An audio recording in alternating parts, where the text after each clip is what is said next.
గురుగారు నమస్కారం. నమస్కారం అండి.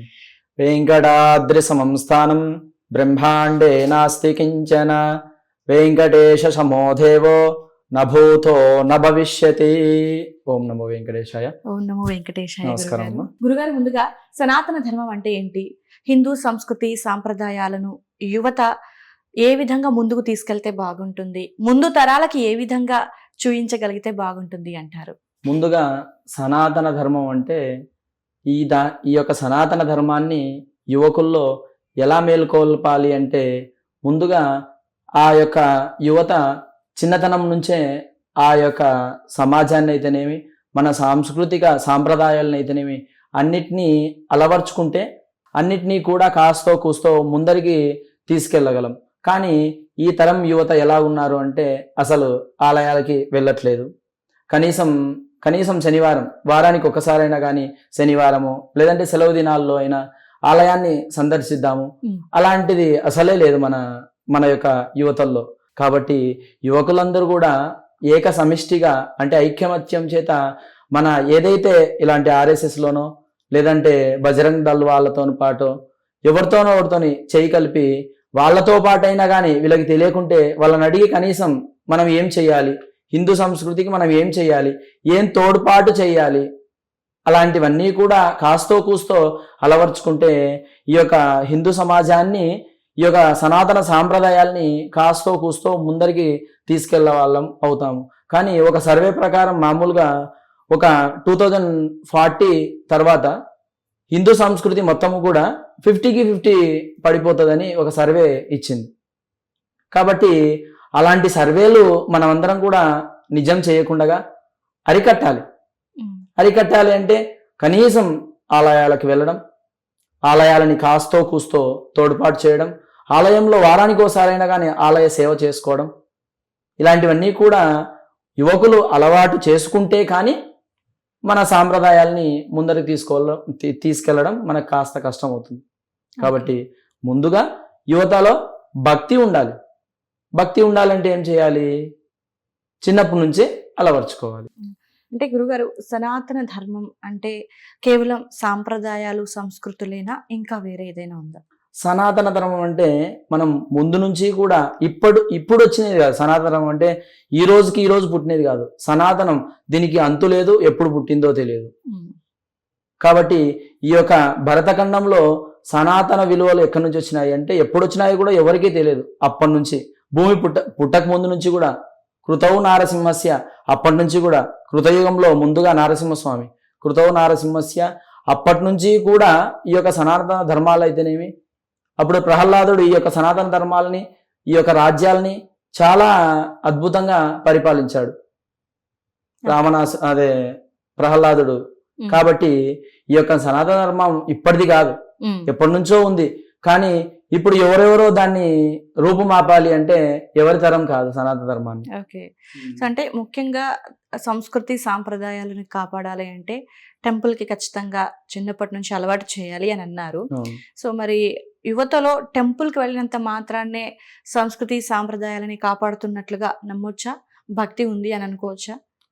అంటే ఇప్పుడు కనీసం మనం ఏదైనా కానీ ఒక రూట్కి, మనం హైదరాబాద్ పోవాలంటే ఒక రూట్కి రావాలి, పడవలో రాలేము కదా. అంటే మనకి నావ రూట్ లేదు మనకి హైదరాబాద్కి.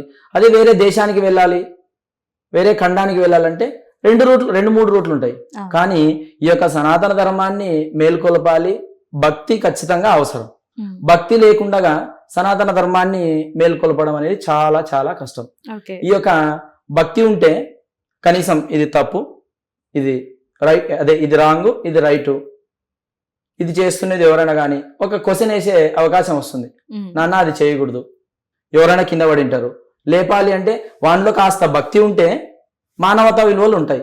భక్తి లేని మానవతా విలువలు 100% రావు అని నా నమ్మకం. భక్తిని ఎలా పెంపొందించుకోవాలి? భక్తిని ఎలా పెంపొందించుకోవాలి అంటే, ముందుగా ఈ యొక్క భక్తిని పెంపొందించడానికి ముందుగా 3 కారకులు అవుతారు పిల్లల్లో. ఒకటి తల్లి, తండ్రి, గురువు. ఈ యొక్క తల్లి ఏం చేయాలి అంటే, రోజు కూడా పుట్టినప్పటి నుంచి కూడా మామూలుగా గర్భంలో ఉన్నప్పుడే ప్రహ్లాదునికి వాళ్ళ అమ్మగారు ఏ విధంగా నారాయణ మంత్రాన్ని, వాళ్ళ అమ్మగారు అయితేనేమి నారదుడు అయితేనేమి ఏ విధంగా నారాయణ మంత్రాన్ని ఉపదేశించారు. ఆ తర్వాత పుట్టిన తర్వాత కూడా ఆయన మార్పు వేరే వైపు వెళ్ళలేదు. కాబట్టి లోపల ఉన్నప్పటి నుంచి కూడా తల్లిదండ్రికి గర్భస్థ శిశువు నుంచే ఆ యొక్క భక్తి మార్గాన్ని అలవర్చుకుంటే పుట్టిన తర్వాత కాస్తో కూస్తో భక్తి ఆటోమేటిక్గా అలవరుస్తుంది. ఆ తర్వాత పుట్టిన తర్వాత కూడా మనం కొన్ని శ్లోకాలు నేర్పిస్తూ ఒక రామాయణ ఏక శ్లోకి అని ఒక శ్లోకం ఉంటుంది. ఆధౌ రామ తపోవనాధిగమనం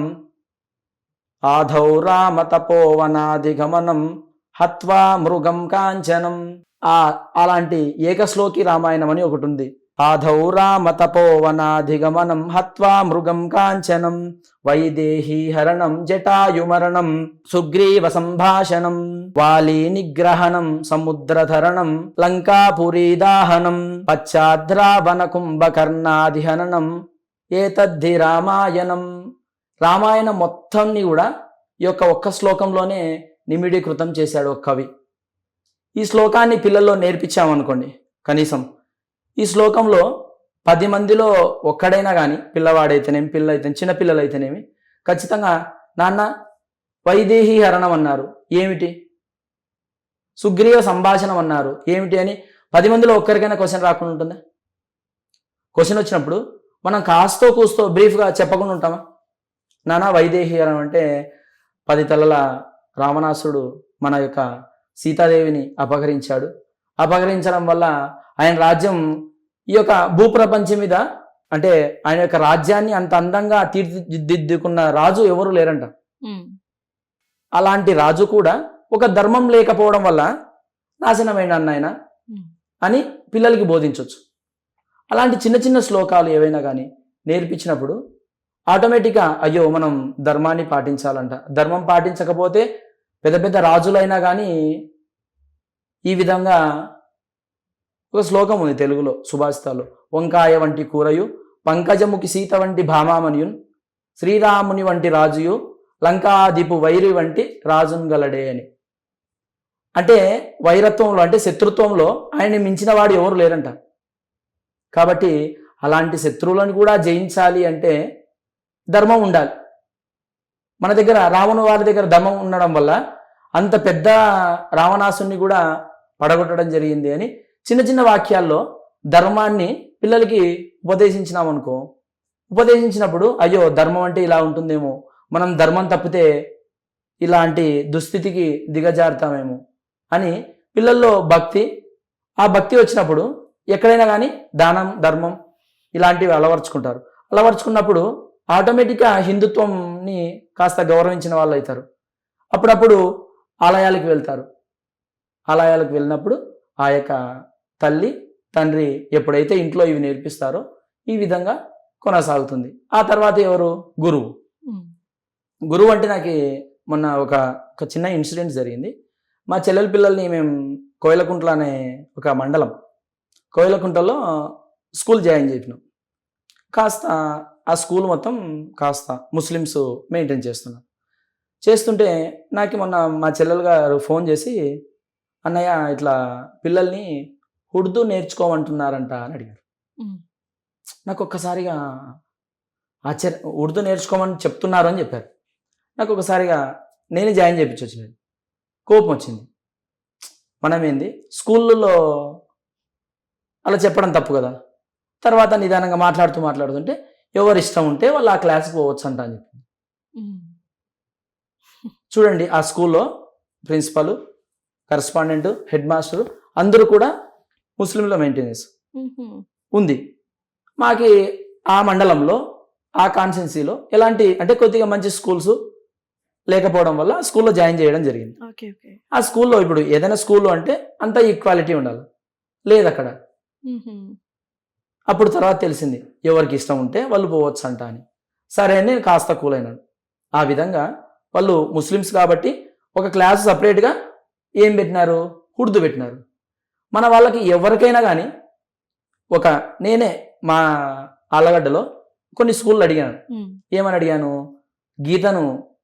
భగవద్గీతని రోజు ఒక క్లాస్గా నేను చెప్తాను, మీరు ఫ్రీగానే చెప్తా అని చెప్పిన. చెప్తే కొందరు ఏమన్నారంటే, స్వామి మా దాంట్లో ముస్లిమ్స్ కూడా ఉంటారు, క్రిస్టియన్స్ కూడా ఉంటారు, వాళ్ళ అడ్మిషన్స్ పోతాయి మాకి. ఓకే. సో చెప్పొద్దు అన్నారు. వాళ్ళు ఇప్పుడు మన 100% స్కూళ్ళల్లో అన్నీ కూడా మన ఇప్పుడు కాన్సెన్స్లో తీసుకుంటే కనీసం 60-75% హిందువుల మెయింటెనెన్స్లోనే ఉంటాయా స్కూల్స్. ఆ హిందువులు ప్రతి స్కూళ్ళలో ఒక క్లాస్, రోజుకు ఒక క్లాసు, అన్ని క్లాసులని బేస్ చేసుకొని ఎవరికి ఇంట్రెస్ట్ ఉంటే వాళ్ళు రాండి, మీరు హిందువులే కదా నేర్చుకోండి 2 శ్లోకాలు అని చెప్తే ఎంత బాగుంటుంది. వాళ్ళు ముస్లిమ్స్ మెయింటెనెన్స్లో వాళ్ళు ఉర్దూ నేర్చుకోమని చెప్తున్నారు, మన వాళ్ళకి ఆ దమ్ము లేదు. మనకి ఎంతసేపు ఉన్నా కానీ అడ్మిషన్స్ రావాలి, స్వలాభం కావాలి. కానీ హిందూ సంస్కృతి పట్ల, సాంప్రదాయాల పట్ల గురువులు ఆ విధంగా ఎప్పుడైతే నేర్పిస్తారో మనకి హిందూ సనాతన సాంప్రదాయాల్ని కాస్తో కూస్తో మెరుగుపరిచిన వాళ్ళు అవుతాం.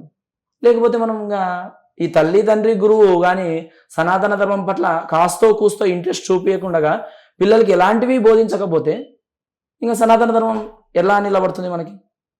కాబట్టి ముందుగా ఈ యొక్క సనాతన ధర్మాన్ని యువకుల్లో మేల్కొల్పాలి అంటే చిన్నతనం నుంచే తల్లి తండ్రి గురువు ఖచ్చితంగా బేస్మెంట్ వేయాల్సిందే. వేయకపోతే 100% వాడు ఖచ్చితంగా చెడిపోవడానికే 100% కారకులు అవుతారు.